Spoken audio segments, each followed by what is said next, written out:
ముందుగా చేపల సొన అంటే చేపలో ఉన్న చేప ఉన్న కడుపుతోనున్న చేప సొన అంటారు. ఆ సొన వేపుకొని తినచ్చు, బాగుంటుంది. దాంట్లోకి చిటికెడు పసుపు, 2 టీ స్పూన్ల కారము,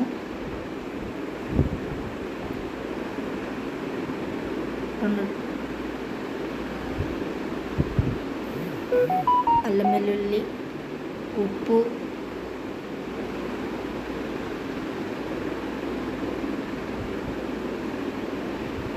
నిమ్మకాయ,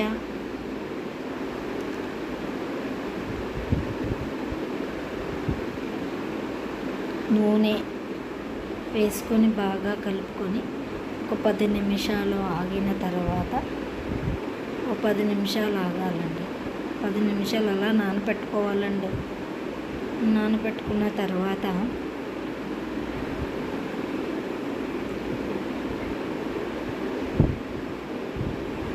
పక్కకు పెట్టుకోవాలి.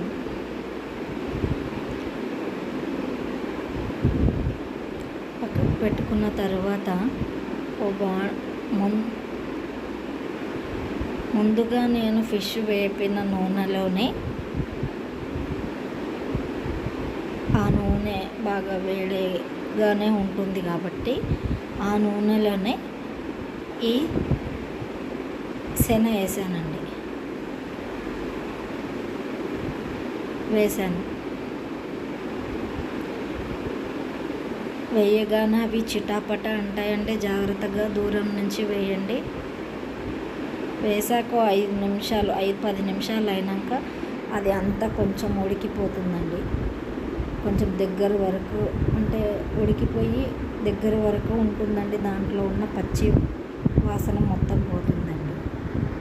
మరో 5 నిమిషాలు మూత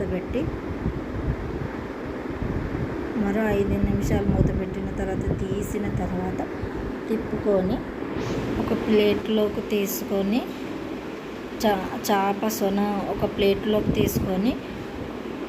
తీసుకున్న తర్వాత కొత్తిమీర చల్లుకొని వేడి చేప సొన రెడీ. తిని